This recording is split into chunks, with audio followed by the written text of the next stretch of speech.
My husband's ex told the kids to treat me like a stranger, so I did the same, and they finally noticed what that meant. The text came through on a Tuesday afternoon while I was working in my home office.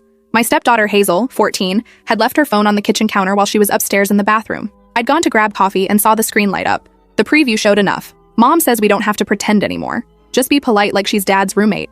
I stood there holding my coffee mug, reading those words over and over. Each time felt like a small knife twisting. I'd been in their lives for 3 years, married to their dad, Trevor, for 2. In that time, I'd learned everything about these kids.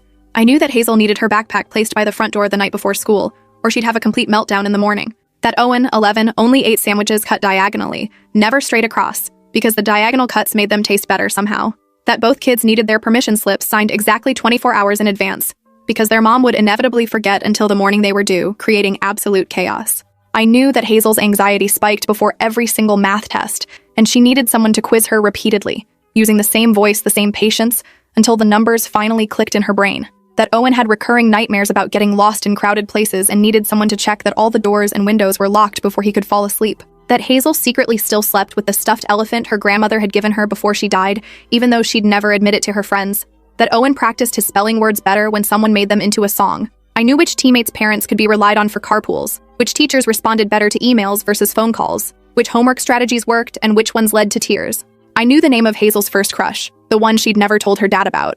I knew that Owen was being quietly bullied by a kid in his class, but was too ashamed to tell anyone. I knew all of this because I'd paid attention, because I'd shown up, because I'd cared. Their biological mom, Vanessa, had been poisoning them against me slowly since the day Trevor and I started dating. Little comments dropped casually into conversations. How I was probably temporary. How real families don't include replacement. How their dad would eventually come to his senses and realize what he'd lost. She'd skip her weekends with them, then tell the kids I'd probably convinced their dad she shouldn't come around as much. She bought them new phones specifically to text them during our family dinners, asking what I was feeding them, if I was being nice to them, reminding them constantly that she was their real mother and I was just someone passing through. The phones were presented as gifts, generous presents from a loving mother. Really, they were surveillance devices, tiny screens that let her insert herself into every moment of our lives together.